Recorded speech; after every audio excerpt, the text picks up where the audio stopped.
एक एक कदम आगे बढ़ाना है। परम पूज्य गुरुवर ने शक्ति जल जैसा इतना बड़ा वरदान समाज को दिया है। विचार करिए, वह शक्ति जल जिसकी कीमत लाखों भी रख दी जाती तो लोग लेते, जिसे गुरुवर ने महाशक्ति यज्ञों के माध्यम से तैयार किया, वह शक्ति जल पिछले 35 वर्षों से उस सिद्धाश्रम से और हमारे गुरु भाइयों के घरों से निःशुल्क वितरित किया जाता है, जिसको गंगा जल या नर्मदा जल मिलाकर आप उसका सेवन कर सकते हैं। हम छोटी छोटी मानसिक शारीरिक समस्याओं से उलझे रहते हैं, आलस्य आता है, जड़ता आती है, आप उस शक्ति जल का सेवन करके देखिए, आप अपने जीवन में परिवर्तन पाएंगे। माँ की साधना से अपने आप को जोड़ कर देखिए। गुरुवर ने कहा है कि आप मंदिर बनाएं ना बनाएं, घर को तोड़ फोड़ करके बहुत बड़ा मंदिर का स्वरूप दें ना दें, उसकी आवश्यकता नहीं है, जितना अपने शरीर को मंदिर का स्वरूप देने की आवश्यकता है। इसको पावन पवित्र बनाने की आवश्यकता है, और इसकी सबसे पहली शर्त है नशे मांसाहार से मुक्त चरित्रवान जीवन। इसके बगैर आप उस लक्ष्य तक नहीं पहुंच सकते। और जब भौतिक लक्ष्यों की भी बात आती है ना, आपको लगता है हम बहुत आगे बढ़ रहे हैं, काफी हमने जमा कर लिया, वह पूर्णता नहीं है।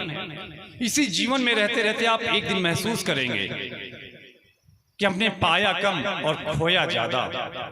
लेकिन यदि आप अध्यात्म क्षेत्र की तरफ बढ़ेंगे, धर्म क्षेत्र की तरफ बढ़ेंगे, साधना पथ पर बढ़ेंगे, मेरुदंड को सीधी करके बैठ के आधे घंटे चेतनात्मक जीवन जीने का प्रयास करेंगे, तो आपके अंदर वो ऊर्जात्मक विकास आएगा।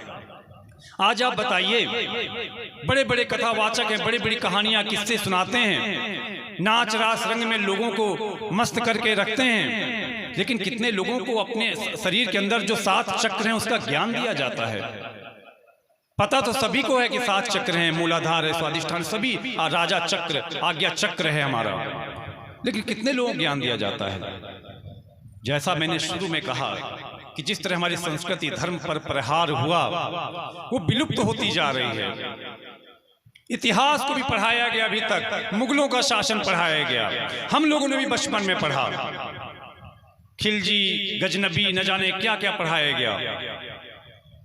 वीर शिवाजी, गुरु गोविंद सिंह, महाराणा प्रताप, लक्ष्मीबाई, अवंतीबाई,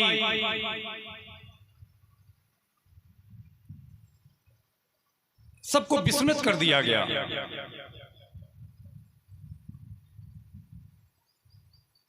भगवान राम ने जिस मर्यादा का पालन किया, उसका ज्ञान आज कितने लोग सिखाते हैं। जब उद्देश्य सिर्फ धनार्जन रह जाएगा, जब उद्देश्य सिर्फ समाज में सम्मान पाना रह जाएगा, तो हमारे समाज के पतन को कोई रोक नहीं सकता।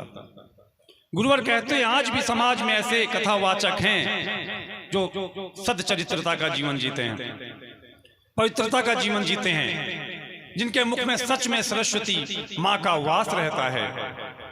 उनकी कथनी करनी में कोई भेद नहीं है, लेकिन उससे उलट अधिकांश लोग अपने संस्थान को बड़ा करने में लगे हैं, एक दूसरे को माल्यार्पण करके सम्मान देने में लगे हुए हैं। थोड़ा सा ज्यादा सेलिब्रिटी बन गए तो उनके रेट चार्ट बढ़ जाते हैं। समाज किस दिशा में जा रहा है? कौन बताएगा चक्रों के बारे में? कौन बताएगा ऋषि मुनियों के बारे में? कौन बताएगा साधना और तप तपस्वियों के बारे में? आज इसकी आवश्यकता है और संगठन वही कार्य कर रहा है। हम आप सौभाग्यशाली हैं कि आज इस कलिकाल में हम उस समय जीवन जी रहे हैं जब इस धरती पर योगी राज श्री शक्ति पुत्र जी महाराज सच्चिदानंद स्वरूप के रूप में अवतार लेकर हमारे बीच में आए हैं। दमोह जिले को तो सराहना चाहिए अपने सौभाग्य को कि आपके भाई बंधु पड़ोसी नशा मुक्त जीवन जीते हैं, लेकिन आप सभी का सहयोग चाहिए, हमारे प्रबुद्ध समाज के लोगों का भी सहयोग चाहिए कि आप लोग बढ़ चढ़ कर आइए इस अभियान में, परिवर्तन के लिए, नशा मुक्त समाज की स्थापना के लिए, नशे के विरुद्ध एक आवाज उठाने के लिए। नशे के राजस्व से हमारा देश प्रगति नहीं करेगा। एक तरफ यदि हम थोड़ा सा राजस्व पाते हैं तो दूसरी तरफ कितनी बीमारियां, कितने अवरोध,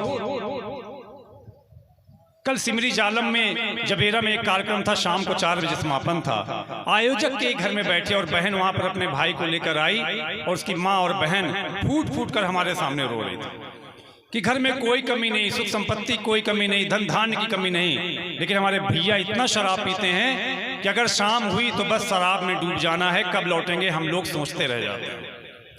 और ये कमोबेश एक घर की बात नहीं है, कितने लोग इससे पीड़ित हैं। हमारे बहन बेटियां हमारी कितने संघर्ष का जीवन जी रही हैं, कितने विपत्ति के आंसू वो बहाती हैं। इस नशे के विरुद्ध हमें मुहिम को चलाना है, संस्कारों की मुहिम चलाना है, साधना की मुहिम चलाना है, समाज को आगे बढ़ाना है।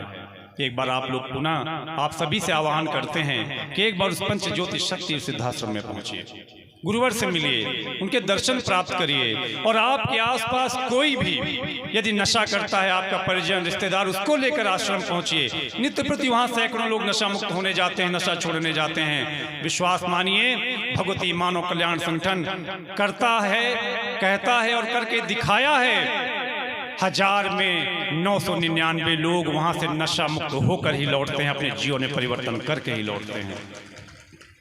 आज ये जो जनमानस भी बैठा है, किसी दूसरे तहसील जिले से आए हुए लोग नहीं हैं, आपके जनपद आपके ही क्षेत्र के लोग हैं। पहले नशा करते थे, सत्य का ज्ञान नहीं था, और आज अपने जीवन में परिवर्तन करके समाज में परिवर्तन कर रहे हैं, घर घर माँ की ज्योति जलाने का कार्य कर रहे हैं। यदि सभी उंगलियां एक हो जाएं, सभी एकजुट होकर कार्य करें, तो निश्चित रूप से हम इस जिले में, इस क्षेत्र में बहुत बड़ा परिवर्तन कर सकते हैं। शेष अगले 1-2 साल में हम लोग एक बहुत बड़ा आंदोलन, क्योंकि राजनेताओं को भी, प्रशासनिक अमले को भी हम लोगों ने बहुत निवेदन किया, लेकिन वह आवाज नहीं उठ रही, वह प्रयास नहीं किए जा रहे कि हमें अपने प्रदेश को नशा मुक्त बनाने का अवसर मिले। अगले 1-2 साल में हम लोग बहुत बड़ा अभियान प्रदेश स्तर पर प्रारंभ करने जा रहे हैं, जिसके माध्यम से एक ऐसी आवाज उठाई जाएगी कि शासन प्रशासन को हमारे प्रदेश को नशा मुक्त करने के लिए बाध्य होना ही। बोलिए सद्गुरुदेव भगवान की। ये आवश्यकता है। किसी से इस विषय को लेकर वैमनस्यता नहीं है, यह आवश्यकता है हमारे समाज में सुधार के लिए, परिवर्तन के लिए। हम एक दूसरे के सहयोगी बने, प्रेम स्नेह से समाज का मार्गदर्शन करें। हमारे तो गुरुवर ने ऐसा संदेश दिया कि हमारे जो भाई बहन हैं, ये भी जब नित्य प्रति में अपने घर में साधना करते हैं, तो साधना का एक अंश समाज के कल्याण के लिए, अपनी साधना का। अब लोग अपने जेब से 10 रुपए नहीं खर्च करते दूसरे के लिए। हमारे गुरु भाई गुरु बहन अपनी साधना का भी एक अंश नित्य प्रति समाज को समर्पित